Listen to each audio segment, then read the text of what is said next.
Good morning, everyone, and welcome to the PivotBoss pre-market video for Monday, October 26, 2020. I am Frank Ochoa, aka PivotBoss. Happy Monday, everyone. Here's a look at the daily time frame of the ES. We're seeing a bit of weakness here through the previous sessions. Low price, price still staying within that range here, really 3,400 up to about 3,470. That's been the range over the last 4 to 5 days. If we're looking at this on say a 5-day basis or even a 6-day basis, we're definitely getting to the point where we're compressed and building energy for the next move here. So that's a 5-day look right there, and really it's looking at the last 5 days, 1, 2, 3, 4, 5 days.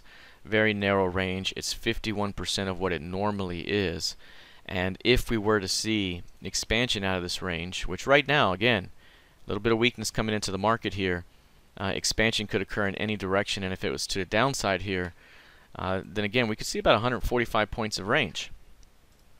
So with this compression, you tend to see an increase of volatility, compression, increase of volatility into the 125% reading. That's 145 right now. So about 145 points of range could be seen once we see expansion from this range. If it's to the downside, again, 100 points just takes you 3,400 down to 3,300 plus another 45 or 50, and you're at about 3,250 just from a break point. So that could certainly be in play here. Again, this market right now continuing to show little lack of directional conviction ahead of the election here, which is not this Tuesday, but next Tuesday. So coming up very, very quickly here. So again, continue to watch the range here for the ES. Expansion outside of this narrow 5-day range could open up some decent directional conviction within the broader range here. But for the most part, we may be looking at just a return right back to the previous month's close price here as we head into election day. You know, a move up and a move right back down to the center of the range as we head into that event. All right, let's take a look here at the NQ.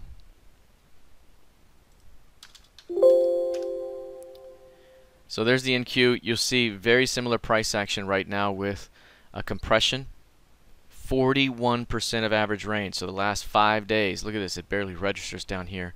That's 281 points of range. 1, 2, 3, 4, 5 days sideways. And again, if we were to see a breakout from this range at some point, we may see a move that could be about 750 points of range.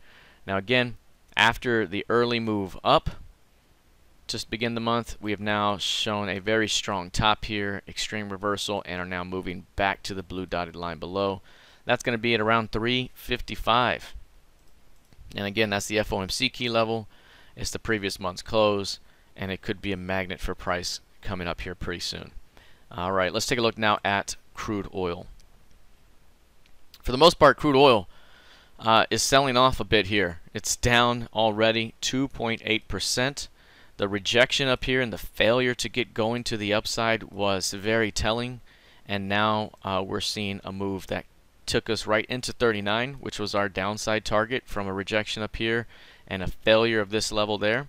Remember, we had a key range of that high to this low, and if we failed there, 39.02 was the downside target. We've reached that here today, and failing to hold 40 again, you can see how the market has been hugging that $40 level. So if it gets too far away, it snaps back to it.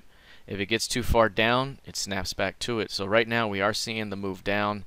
At some point we may see a rejection, perhaps a turnaround Tuesday that snaps us right back to 40. So again, 40 has been the sticky level, and we could see a return to that level once we see rejection over the next day or two. All right, let's take a look lastly at gold futures. This one right here, still in the range. This one has had a very narrow 1-month range. You know, you can go back and look at this from a 20-day perspective, for example, or a 15-day range. Let's just make it easy here and put a 1 right there. That's 15-day look back. And what that's doing is now quantifying these 15 days here. You can see very compressed here, and then it just kept on going. So this thing is really, really tightly coiled and looking for major expansion ahead. Again, the fact that we are holding above the 1874 level still suggests that we have a shot for 18 1981.70, and perhaps even a shot to go beyond that. So again, we're still building energy here, and I've mentioned before that even if we were to slam down another round here, it could still provide another trap and a return back up. So right now, still inside the range, certainly compressing here, and we just got to wait for directional conviction to occur. All right, that is it for now. We'll see how this plays out heading into the rest of the week and the last week of October. We will host the monthly market outlook next week on Monday, November 2nd. So I will send out information for that very soon. All right, everyone, have a fantastic rest of your day, and I will see you in the trade room. Take care.